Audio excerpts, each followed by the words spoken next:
Yo, so I've got to do a video on well-being, where I cover, a video where you cover how you stay healthy, either mentally, physically, or both. If you used any of the support services, tell us what they're like, and also how you cope with being away from home whilst abroad. So, without further ado, let's go. I thought, what do I do physically to stay healthy? So I do loads of. Sydney's really good for exercising. I'm really keen on exercising, on running, swimming and cycling. So the first semester I was here, I was on the cycling team at University of Sydney, which was really cool. And I actually ended up through that getting a job at a local bike shop, which is like, I've still got it now in my second semester.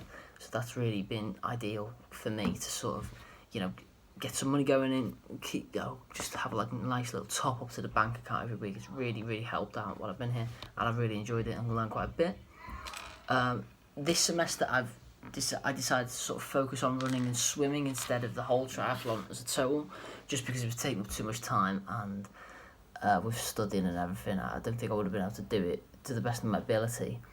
So I joined the University of Sydney swimming team this semester, just in an attempt to meet a load of Aussies, because everyone in my accommodation building is mostly American, or like they're international students, so they're not really Aussie students, because most Aussie students tend to live at home, in my experience.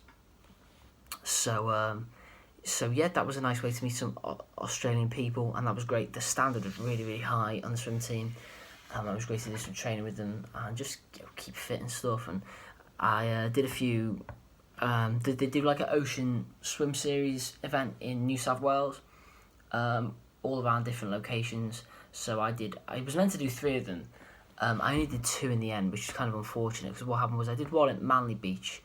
They were about like just under 3k, most of them, so between 2.5k and 3k. I did one at Manly Beach. I then did a really, really lovely one on Coogee Beach, where you like swim around Wedding Cake Island and then come back to the beach. And it was super fun. It was really competitive, which is really cool. There's quite a lot of like young people doing it, whereas like back in the UK, I feel like a lot of young people don't really do that type of stuff, which was really cool. And then I was also, one I was really looking forward to was meant to be at Bondi Beach, and it actually got postponed the first time because the swell was too big, and then it got postponed again the second time because of the weather again. It was just too dangerous for everybody to swim there. So, and the next time they're going to do it is next season, when I'll be back at UCL. So unfortunately I wasn't able to do that one, but that's sort of something I'd like to do to sort of keep, active and like doing things around the area. I also do quite a lot of running. So this semester I've done more running than I did last. I started doing with Max from my vlogs last semester. You'll know. Me and him used to run loads last semester, and then this semester I've been doing it on my own. There's a park, beautiful park called Centennial Park, which is perfect for like triathletes, cycling, running. You can do a bit of swimming there, but it's kind of a bit dodgy, so you don't really do it. And there's no pool or anything. There's just lakes, so I wouldn't recommend it. And so I run there mostly. I also run like to the Opera House. I'm in Darling Harbour at the moment, so I can run around Darling Harbour. I might put a few videos. If I learn how to do the thing where you can just get the audio over a video from this audio, which I'm doing, I'll do it now. If not, I'm sorry, probably won't be able to. So yeah, I run around Darling Harbour quite a bit, to Sydney, the Opera House, and I go around Jubilee Park as well. And there's a nice loop, like 11k loop. You can go over the Anzac Bridge from Darling Harbour and blah. Come around Jubilee Park. Some beautiful areas to run around. Sydney's perfect for exercising. The climate's beautiful. There's hardly any air pollution at all, as opposed to compared to London especially. So that's been really cool, and to stay healthy physically, I guess. I mean, I don't really know much about mental health or anything. I'm sure there's more people out there who'll know more about it than me, but I'm sure it keeps me mentally healthy as well. which is ideal.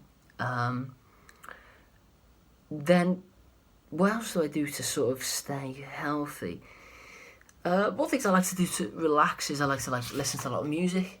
When I'm back, do some studying, whip on a bit of music, you know.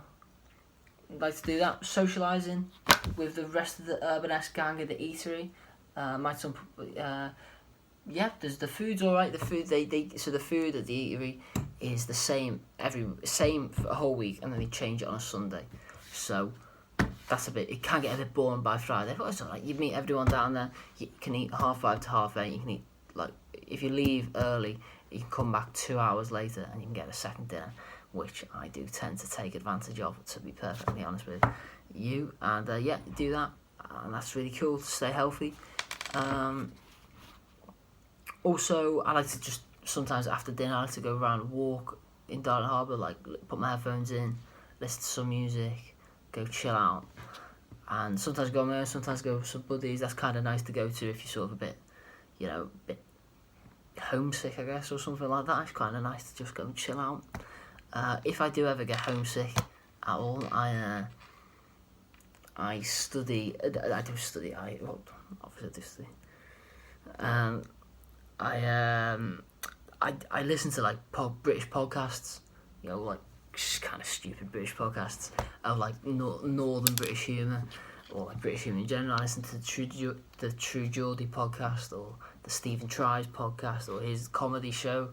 I listen to a lot of like British comedy, Ricky Gervais, Jimmy Carr, things like that, just because it sort of reminds me a little bit of home. I guess Peter Kay as well. I kind of like to do that just to sort of like get a bit of British humour. I'm the only British person in our accommodation building at the moment. There's not many British people about, so I kind of like to just like sort of do that a bit to sort of be around, make me feel a bit at home, I guess. And then the last thing I was going to talk about was the hospital services, the medical services at University of Sydney, which I have found one of the most impressive things about Australia in general, is their healthcare system. I really think it's really good, because basically, so when I'm at home, I'm from the Wirral, I study in London at UCL, obviously, but I'm from the Wirral, and when I'm back home, say I need to see the doctor, probably should go and see him right now. It'll probably take like a month before I get to see a GP. Realistically, it's going to take about 28 days, something like that, before I get to see a GP. Here, the University of Sydney has its own medical service, so it's basically got its own GP service, not hospital, but like GP service built in one of the buildings. It's called I think it's called the Wentworth Building, but it's one of the main buildings in the university. It's like got a bunch of cafes by it, and like it's got like a pharmacy and things like that. It's got like a branch of Commonwealth Bank there as well, so it's really, really good, I think. And so just for a bit of like context, I sort of needed to go see a doctor right before I came out to Australia, about like a week before I came back, and there was absolutely no point in me even asking in the UK, because I wouldn't have got an appointment in that time. I actually flew over to Australia and I booked an appointment on the Thursday I got here for the next day, so I literally could get an appointment for the next day. I even got a choice of like the time slot I wanted to go and see the doctor and things, and I've done that twice actually. I did once in the first semester and once this semester, so I'd really recommend like Australian, like as a student anyway. I don't know if it's the same for if you're just like a normal tourist, or if you're like a just living out here, you're not studying out here and you don't have access to the university services. But personally, from like the University of Sydney's point of view, like a study abroad student here, it's been absolutely fantastic. That aspect of their care for you has been awesome. So that's the type of things I do to stay healthy. I think I've rambled on. I do never know how these videos go on for so long, because I seem to just ramble on as much as possible. It's 9 minutes 39 seconds now, so I may as well finish it up right now. So thanks for watching. Hope you learned something.